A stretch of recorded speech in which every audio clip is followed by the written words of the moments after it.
babembedde. Tunula muguli abantu babembedde. Tunula eri y'ensonga gye mutunula yonna tujja kutuukayo. In fact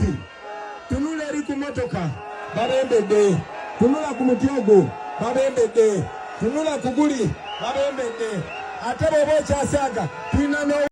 General David Sejjusa akedde kubeera nga alabula ab'ekibiina kya National Unity Platform naddala abayambala mbu ebyefaananyiriza eby'abasirikale ne bakwata n'ebintu ebyefaananyiriza emmundu. Agambye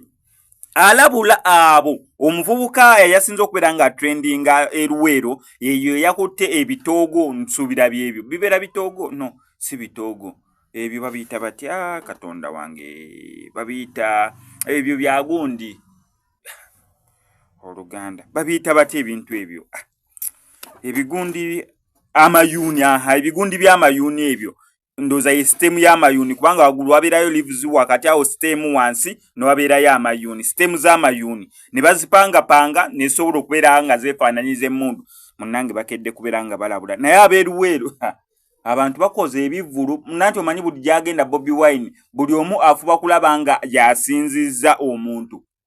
naye bambi nze nali awo mu bwayiise bwe yali ekawempe nali mu bwayiise awo we yansanga ne nkulabira kye bayita omuntu nali mu bwayiise omwo n'ayitawo ng'avaala eri ku National Unity Platform ekitebe kyabwawe Makerere Kavule nali nyambukawo ku Sapolo n'agenda avaayo katonda wange kye nalaba kyali kikamukko n'ate kye nalabye ne Kyaddondo East kati obuzibu wakati mu kibuga nti enguudo nfunda ate abantu babeera bazikozesa ate n'amaanyi pressure tear gas abeera mungi naye abantu babadde bangi naye ate ko kiri eruweero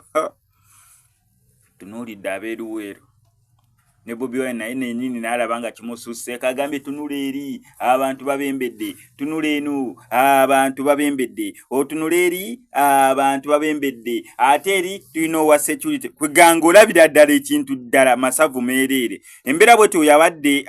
side zeeyo eruweero kankuwe highlights osobola okubeera nga olaba buli kimu nga bwe kyatambudde naye gye notusejjusa